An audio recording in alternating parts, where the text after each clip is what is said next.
ये आकाशवाणी रायपुर है। छत्तीसगढ़ी समाचार बुलेटिन के संग शुभा मिश्रा के जय जोहार। अब सुनो आज के प्रमुख समाचार। केंद्र सरकार के 11 बछर पूरा होय मा प्रदेश के भारतीय जनता पार्टी डहर अवैया 9 जून ले संकल्प से सिद्धि अभियान चलाए जाही। National board of examination in medical sciences हा नीट पीजी के परीक्षा ला स्थगित कर दे है।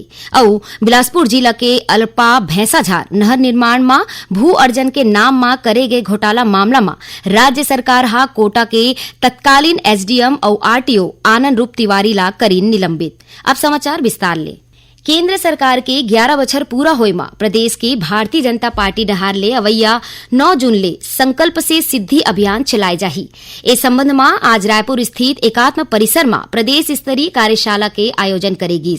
एक कार्यशाला में पार्टी के प्रदेश अध्यक्ष किरण सिंह देव के संग पार्टी के आने पदाधिकारी और कार्यकर्ता शामिल हुई। 21 जून तक चलैया संकल्प से सिद्धि अभियान के तहत केंद्र सरकार के उपलब्धि ला लोगन मन तक पहुंचाए जाही। ये अभियान विकसित भारत का अमृतकाल और सेवा सुशासन तथा गरीब कल्याण के 11 साल में आधारित होही। अभियान के दौरान विश्व योग दिवस ला ध्यान में रखत हुए योग शिविर के आयोजन करे जाही। उन्हें गांव, वार्ड और बूथ स्तर में 15 ले 17 जून तक सब्बो शक्ति केंद्र मन में चौपाल लगाए जाही। संगे संग शहर में मोहल्ला चौपाल और पंचायत केंद्र मन में ग्राम चौपाल के आयोजन होही। ए दौरान आयुष्मान वय वंदन योजना में 100% वरिष्ठ नागरिक मन के पंजीकरण और कार्ड बांट के लोगन मन ला विकसित भारत के संकल्प दिलाए जाही। अभियान के दौरान भाजपा कार्यकर्ता मोदी सरकार के 11 बछर के उपलब्धि के साहित्य घलो घर घर में बांटी। उन्हें उप मुख्यमंत्री अरुण साव हा बतायन कि प्रधानमंत्री नरेंद्र मोदी के 11 बछर के नेतृत्व में आम लोगन मन के जीवन में खुशहाली आहे। उन्होंने कहीन कि मोदी सरकार में भारत के तेज गति ले विकास होवत है और देश दुनिया के चौथैया बड़का अर्थव्यवस्था बन गए है। विकसित कृषि संकल्प अभियान के तहत ए बेरा प्रदेश के आने आने जगह मन मा किसान मन ला जागरूक करे बर शिविर के आयोजन करे जाथे। यही कड़ी मा आज दुर्ग जिला के धमधा विकास खंड के गांव रहटा दामा हवैया शिविर मा किसान मन ला बीज उपचार और जैविक उत्पाद बनाए के जानकारी देगिस। संगे संग मृदा स्वास्थ्य कार्ड और आने आने प्रकार के प्रचार प्रसार सामान घलो देगिस। ए शिविर मा साजा विधायक ईश्वर साहू शामिल हुई। विकसित कृषि संकल्प अभियान के तहत कृषि वैज्ञानिक की टीम आज गौरेला पेंडा मरवाही जिला के अंधियारखोर और दहीबहरा गांव में पहुंची। यहाँ किसान मन ला जैविक खेती, फसल चक्र परिवर्तन, प्राकृतिक बीज चयन, संतुलित उर्वरक उपयोग, जल संरक्षण, पशुपालन, मत्स्य पालन, उद्यानिकी और समन्वित कृषि प्रणाली जैसन विषय में प्रशिक्षण देगी। National board of examination in medical sciences NBEMS हा नीट पीजी के परीक्षा ला स्थगित कर दे है। ये परीक्षा ए महीना के 15 तारीख के होना रही। सर्वोच्च न्यायालय के आदेश के पालन करत हुए बोर्ड हा नीट पीजी परीक्षा ला एक ही शिफ्ट में आयोजित करे के फैसला करे है। बोर्ड कहीन की परीक्षा पर ज्यादा केंद्र और जरूरी बुनियादी ढांचे के व्यवस्था करे के उद्देश्य ले एला स्थगित कर दे है। बोर्ड कहीन की परीक्षा की तिथि जल्दी घोषित करे जाही। आज विश्व साइकिल दिवस है। ए बेरा मां प्रदेश के कतकोन जिला मन मा कार्यक्रम के आयोजन करे जाथे।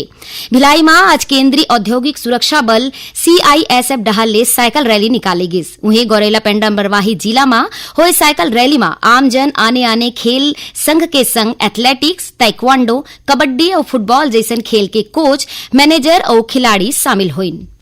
दुर्ग जिला में स्थित मरौदा डैम में डूबे ले भिलाई के 2 युवक के मौत होगी। भिलाई के नगर पुलिस अधीक्षक सत्यप्रकाश तिवारी हा बताइन कि काली संझा 4 युवक मरौदा डैम में गिर हिस। ए दौरान चारों दोस्त नहाए बर डैम में उतरीन। एमले जब 2 युवक डूबे लागिस तब आस पास के लोगन मन हा ओमन ला बाहर निकालिन और इलाज बर दोनों ला उतई स्थित अस्पताल ले गिन। जी हां, डॉक्टर मन दोनों युवक मन ला मृत घोषित कर दिस। छत्तीसगढ़ी समाचार बुलेटिन आप मन आकाशवाणी रायपुर ले सुनत हो। छत्तीसगढ़ के खबर ले है आपके वास्ता और खबर के विश्वसनीयता ले है हमार वास्ता। आकाशवाणी समाचार रायपुर के प्रादेशिक समाचार बुलेटिन के संगे संग हमार समसामयिक कार्यक्रम आप रेडियो के संग अपन मोबाइल में घलो सुन सकत हो। आकाशवाणी समाचार फेसबुक, ट्विटर और यूट्यूब में घलो हावय। हमार फेसबुक पेज हरे Chhattisgarh news on AIR, Twitter handle CGAIR news और हमार यूट्यूब चैनल हरे छत्तीसगढ़ AIR न्यूज। तो अब रेडियो के संगे संग आपके मोबाइल के माध्यम ले हम आप तक पहुंचत हन। छत्तीसगढ़ के हर खबर पर सुनत रहो आकाशवाणी समाचार। अब आगू बाढ़बो बाचे समाचार कोती। बिलासपुर जिला के अरपा भैंसाझार नहर निर्माण में भू अर्जन के नाम में करे के घोटाला के मामला में राज्य सरकार हा कोटा के तत्कालीन एसडीएम और आरटीओ आनंद रूप तिवारी ला निलंबित कर दे है। इस संबंध में सामान्य प्रशासन विभाग डहार ले आदेश जारी कर दे गए है। आदेश में कहे गए है कि अरपा भैंसाझार चकरभाटा वितरक नहर निर्माण बर करेगे भू अर्जन की कार्यवाही में अनियमितता के कारण शासन ला आर्थिक क्षति हुए है। निलंबन अवधि में आनंद रूप तिवारी के मुख्यालय आयुक्त कार्यालय बिलासपुर संभाग निर्धारित करेगे है। कबीरधाम पुलिस आज साइबर ठगी के मामला में एक आरोपी ला गिरफ्तार करे है। आरोपी तिल्ले 18 बैंक खाता के जानकारी मिले है जेला वहा ठग मल्ला किराए में देत रहिस। ठग गिरोह एक खाता के इस्तेमाल ऑनलाइन धोखाधड़ी में करत रहिस। एकर बदला में ठग आरोपी मल्ला 10% कमीशन देवत रहिस। कवर्धा के पुलिस अधीक्षक धर्मेंद्र छवैया हा बताइन कि एक खाता ले 1.5 करोड़ रुपया ले ज्यादा के ट्रांजैक्शन हुए है।